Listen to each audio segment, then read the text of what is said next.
नमस्कार, ABC channel में आपका स्वागत है। मैं हूं सचिन श्रीवास्तव और आप मेरे साथ देखेंगे आजमगढ़ से जुड़ी खबरें। आइए नजर डाल लेते हैं आज की खास खबरों पर। इस खबर के प्रायोजक हैं Manav institute of competitive classes, ideal, निकट हाफिजपुर चौराहा, आजमगढ़ और wooden touch Bhavnath, Azamgarh, a complete hardware store. मंडलायुक्त विजय विश्वास पंत ने मंगलवार को नगर पालिका परिषद आजमगढ़ के कार्यालय का औचक निरीक्षण किया। इस दौरान कार्यालय में साफ सफाई, पत्रावलियों के रख रखाव, भुगतान आदि में अनेक खामियां मिलने पर नाराजगी व्यक्त करते हुए अधिशासी अधिकारी डॉक्टर शोभनाथ प्रसाद को तत्काल कार्यालयी कार्यों में सुधार व पारदर्शिता लाने के निर्देश उन्होंने दिए। उन्हें आगाह किया कि 10 दिन के बाद पुनः आकस्मिक निरीक्षण किया जाएगा। यदि उस समय तक खामियां दूर नहीं हुई तो कार्रवाई निश्चित है। मंडलायुक्त श्री पंत ने सबसे पहले कार्यालय के लेखा पटल का निरीक्षण किया। लेखा से संबंधित कार्यों का संपादन कर रहे पटल सहायक उत्तम कुमार मिश्र द्वारा कार्यालय में कतिपय लोगों के मौजूदगी के बावजूद कोविड-19 के संबंध में जारी गाइडलाइन की अवहेलना करते हुए बिना मास्क लगाए, बिना सोशल डिस्टेंसिंग का अनुपालन किए ही कार्य करते पाए जाने पर मंडलायुक्त ने नाराजगी व्यक्त करते हुए उनसे 500 रुपये जुर्माना वसूल करने का निर्देश दिया। इस दौरान पटल सहायक श्री मिश्र द्वारा कई भ्रामक तथ्यों का उल्लेख करने, एक सप्ताह के अंदर किए गए कार्यों की जानकारी न देने, भुगतान की गई धनराशि व लंबित भुगतान की जानकारी नहीं दे पाने, प्रचलित पत्रावलियों के स्थान पर गत वर्ष की निष्पादित पत्रावलियाँ प्रस्तुत करने पर भी उन्होंने नाराजगी व्यक्त की।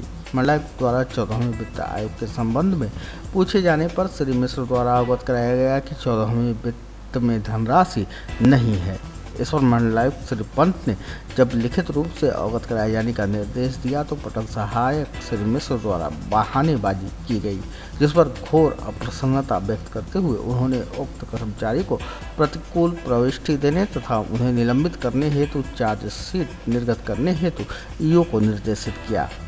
मंडलायुक्त विजय विश्वास पंत द्वारा निर्माण कार्यों से संबंधित पटल के निरीक्षण में पाया गया कि संबंधित पटल सहायक युवराज सोनकर द्वारा लेखा अनुभाग व अन्य स्तरों पर भेजे जाने वाले पत्रावलियों को अंकित नहीं किया जा रहा है। इस पर मंडलायुक्त ने संबंधित निर्माण पटल सहायक को तत्काल पूरा विवरण तैयार करने का निर्देश दिया। निरीक्षण के समय जहां कार्यालय में साफ सफाई की व्यवस्था अत्यंत दयनीय पाई गई, वहीं पत्रावलियों का रख रखाव भी काफ़ी अव्यवस्थित मिला।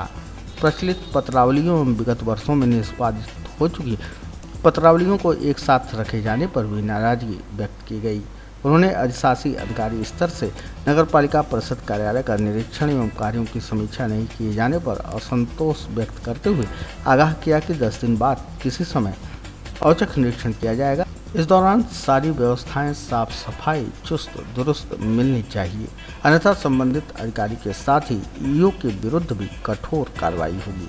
निरीक्षण के दौरान गत 2 माह से मानदेय नहीं मिलने के कारण कार्यालय परिसर में अनशन कर रहे ठेका सफाई कर्मचारियों के प्रतिनिधियों से वार्ता कर उनकी समस्याएं भी मंडलायुक्त ने सुनी। अवगत कराया कि ईओ द्वारा इन कर्मचारियों को 1 माह का मानदेय तत्काल दिए जाने, शेष भुगतान दशहरा से पूर्व किए जाने पर सहमति हो गई, परंतु कर्मचारी तैयार नहीं हुए। इस संबंध में ईओ ने बताया कि एक मुश्त भुगतान संभव नहीं हो पा रहा है। इस पर मंडलायुक्त ने कर्मचारियों के प्रतिनिधियों से कहा कि स्थिति से कर्मचारियों को अवगत कराते हुए उन्हें तैयार करें। इसके साथ ही उन्होंने ईओ को समय से भुगतान सुनिश्चित करने के निर्देश दिए। यहाँ आया था तो औचक निरीक्षण पहले मैंने देखा एक जो लेखा लिपिक हैं उन्होंने कोरोना के तहत जो मास्क पहनना चाहिए था, मास्क नहीं पहना था और वो वहाँ पे कुछ उनके फरियादी आए हुए थे तो उन पर एक जुर्माना करा गया है।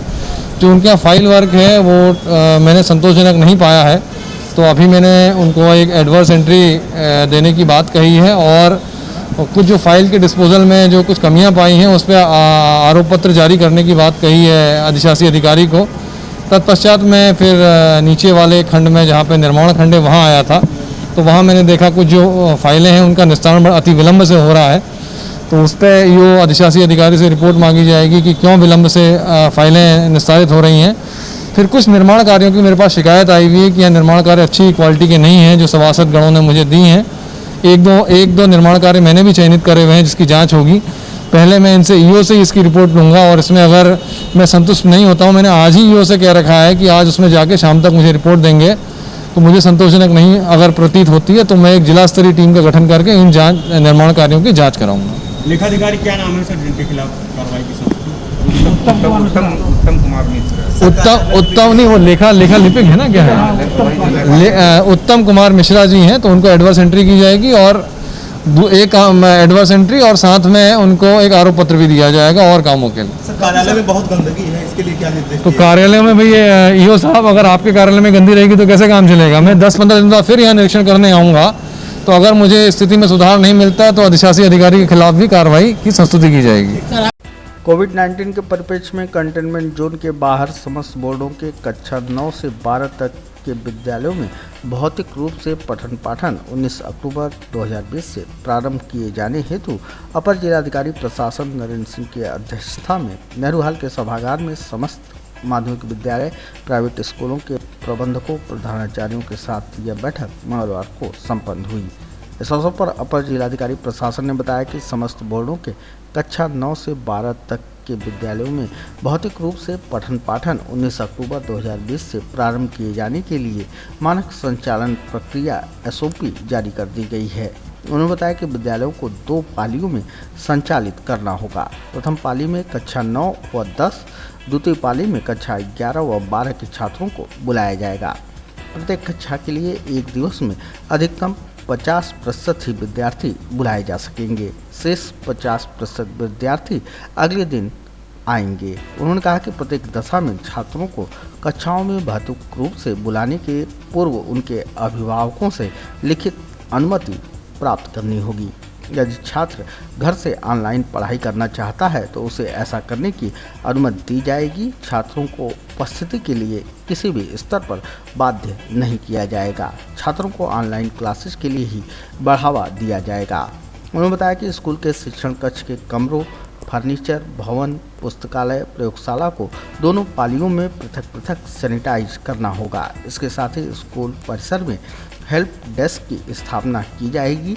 हेल्प डेस्क पर थर्मल स्कैनर से बच्चों का तापमान चेक किया जाएगा। उनके हाथों को सैनिटाइज किए जाने के लिए सैनिटाइजर की भी यहाँ व्यवस्था रहनी चाहिए। यदि किसी विद्यार्थी या शिक्षक कर्मचारी में खांसी, जुखाम, बुखार के लक्षण हों तो उन्हें उपचार हेतु चिकित्सक के पास भेज दिया जाएगा। अपर जिलाधिकारी प्रशासन ने कहा कि स्कूलों में ऐसे आयोजन नहीं किए जाएं जहां शारीरिक सामाजिक दूरी का अनुपालन किया जाना संभव न हो। स्कूल के मुख्य गेट पर गोला बनाकर छात्र छात्राओं को प्रवेश कराया जाएगा। मुख्य गेट पर हैंडवाश, सैनिटाइज की व्यवस्था की जाएगी। पानी पीने के स्थान, वॉशरूम के बाहर सर्किल संकेतक अनिवार्य रूप से बनाए जाएंगे। विद्यालय में अवशिष्ट प्रबंधन की व्यवस्था सुनिश्चित की जाएगी। दरवाजों के मुख्य द्वार पर कोविड-19 से बचाव व सुरक्षात्मक उपायों संबंधी दिशा निर्देशों का पोस्टर, बैनर प्रदर्शन सुनिश्चित किया जाएगा। कक्षा में सीटिंग प्लान इस तरह बनाया जाएगा कि छात्रों के बीच कम से कम 6 फीट की दूरी कायम रहे। यदि बेंच प्रयोग में लाया जा रहा है तो 1 चाइल्ड 1 बेंच की व्यवस्था होगी। बच्चों की सुरक्षा व सामाजिक दूरी के प्रोटोकॉल को ध्यान में रखते हुए आउटडोर का उपयोग कक्षाएं संचालन हेतु किया जा सकता है। स्कूल बंद होते समय छात्र छात्राओं को अलग अलग कक्षावार सोशल डिस्टेंसिंग के दृष्टिगत छोड़ा जाएगा। यदि विद्यार्थी स्कूल बसों अथवा विद्यालय से संबद्ध सार्वजनिक सेवा वाहन से विद्यालय आते हैं तो वाहनों को प्रतिदिन सैनिटाइज करना होगा। छात्रों को सोशल डिस्टेंसिंग का अनुपालन कराते हुए बैठने की व्यवस्था कराई जानी होगी। सभी को मास्क का प्रयोग सुनिश्चित कराया जाएगा। विद्यालयों को वाहन में चढ़ते समय थर्मल स्कैनिंग अनिवार्य होगी। समस्त शिक्षक, कर्मचारी एवं छात्रों को मास्क पहनकर विद्यालय में प्रवेश की अनुमति दी जाएगी। किसी भी दशा में बगैर मास्क के प्रवेश न दिया जाएगा। शिक्षक यह सुनिश्चित कर सकते हैं कि छात्र कक्षाओं, प्रयोगशालाओं, पुस्तकालयों, खेल के मैदान या स्कूल परिसर की किसी अन्य भाग में चिन्हित आवंटित सीटों पर शारीरिक सामाजिक दूरी कायम रखते हुए सेफ कवर मास्क पहनते हुए ही बैठेंगे। विद्यालय में अलग अलग कक्षाओं के लिए अलग अलग ब्रेक समय दिया जा सकता है। छात्रों के बीच साझा भोजन करने की अनुमति नहीं दी जाएगी। वहीं कंटेनमेंट क्षेत्र में रहने वाले कर्मचारी और छात्र तब तक स्कूलों और अन्य शैक्षिक संस्थानों में उपस्थित नहीं होंगे जब तक कि कंटेनमेंट जोन समाप्त नहीं हो जाता।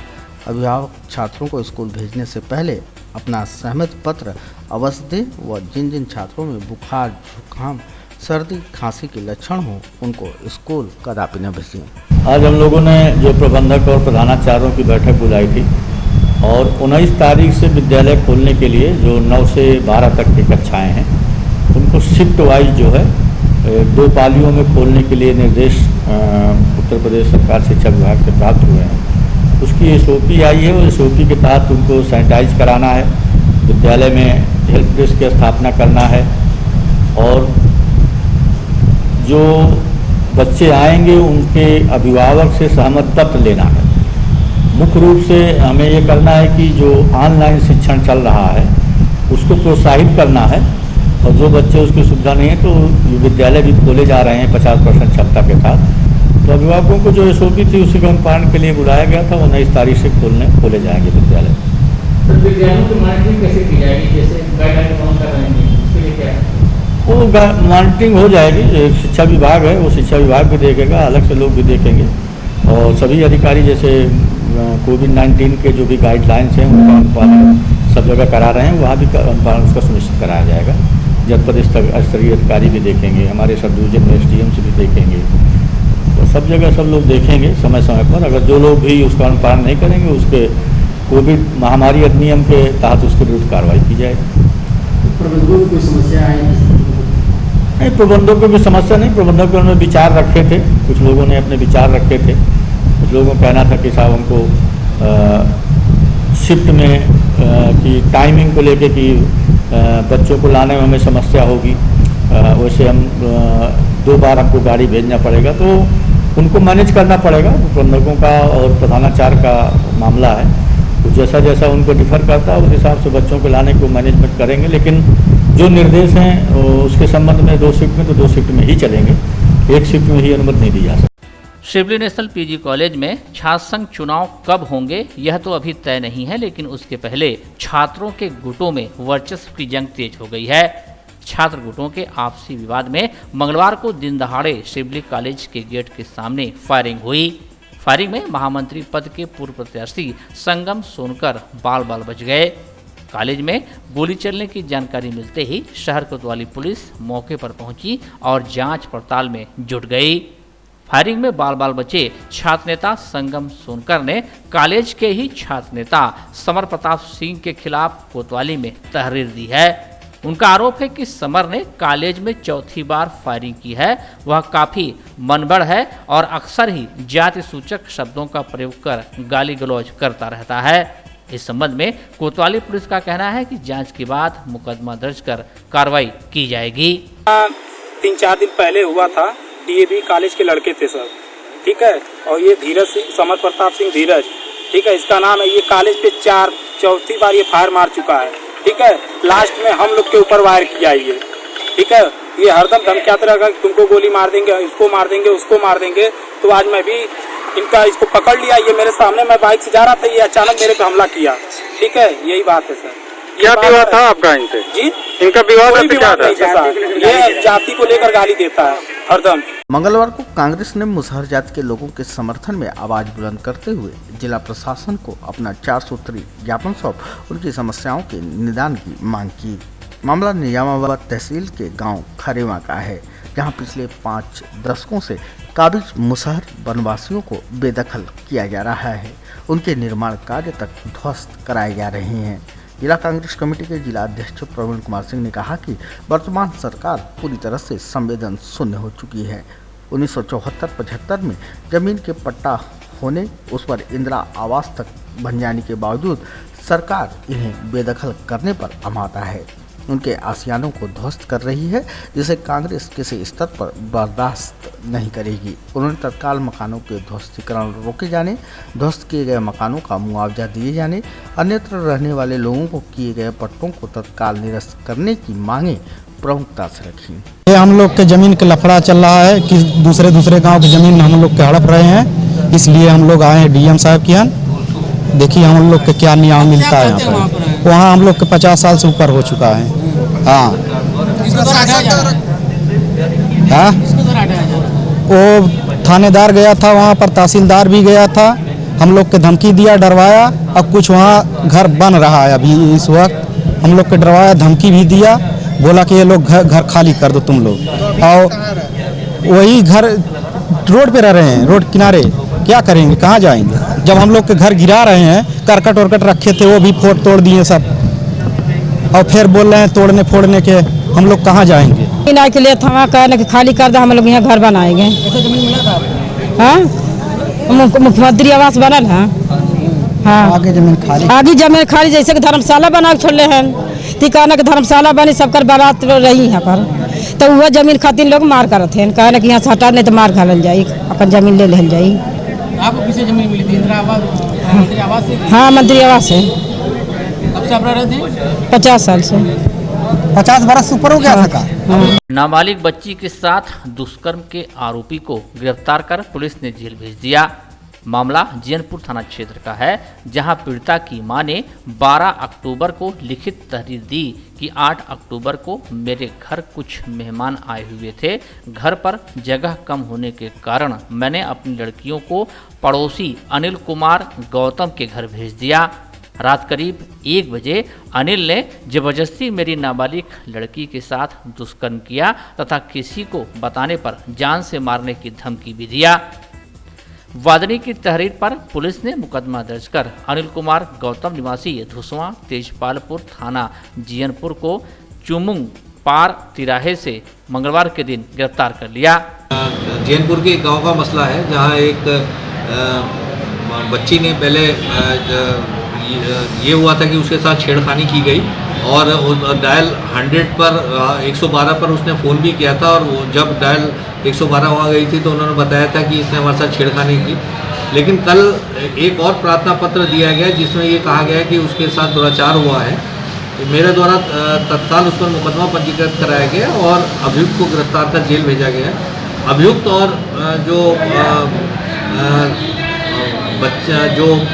बच्ची है वो दोनों आपस में परिचित हैं, और ये उसके यहाँ सोने जाती थी, जहाँ बताती है कि ये इसके साथ वो छेड़खानी दुराचार की घटना हुई। तो मुकदमा पंजीकृत किया गया, अभियुक्त को गिरफ्तार किया गया, जेल भेजा जा रहा है। आजमगढ़ के जहानागंज थाना क्षेत्र में पुलिस के खिलाफ सड़क जाम और पथराव के बाद फोर्स ने जाम करने वालों को लाठी भांज कर खदेड़ दिया। जमीनी विवाद को लेकर दो पक्षों में संघर्ष में 4 के घायल होने से आक्रोश था। मामले में 16 नामजद समेत 20 पर रिपोर्ट दर्ज की गई है। जहानागंज विकासखंड के रामपुर गांव में जमीनी विवाद को लेकर दो पक्षों में संघर्ष हो गया था, जिसमें 4 लोग घायल हुए थे। रामपुर गांव के जीता सोनकर पुत्र जमुना सोनकर तथा दीपक राजभर पुत्र स्वर्गीय रामबली राजभर का जमीनी विवाद 6 महीने से अधिक से चल रहा था तथा इस जमीन को लेकर कई बार पंचायत भी हुई, मगर सुलह नहीं हो पाया। दोनों पक्षों में कहासुनी होते होते लाठी डंडा से लेकर एक दूसरे ऊपर वार हो गया, जिसमें दीपक राजभर, प्रदीप राजभर, माता लक्ष्मीना तथा सोनकर की तरफ से अशोक पुत्र जीता सोनकर घायल हो गए। दोनों तरफ के लोगों ने थाने पहुंचे, समस्या बताया। थाने में राजभरों की सुनवाई न होने के कारण यह आरोप लगाया गया कि हम लोग घायल भी हुए हैं और हम लोगों को थाने में बंद भी कर दिया गया। राजभर बस्ती की महिला पुरुष आक्रोशित हो उठे। आजमगढ़ गाजीपुर मार्ग पर मोड़ के पास रामपुर गांव में जाम कर दिया, जिससे दोनों तरफ लंबी लंबी कतारें लग गईं तथा पुलिस के खिलाफ आक्रोश रहा। सूचना पाते ही थाना अध्यक्ष ज्ञानुप्रिया मय फोर्स के साथ सड़क जाम कर रहे लोगों के ऊपर लाठी भांज खदेड़ दिया और तितर बितर कर दिया, जिसके विरोध में लोगों ने पुलिस के ऊपर भी पथराव किया, लेकिन पुलिस ने स्थिति को नियंत्रण में कर लिया।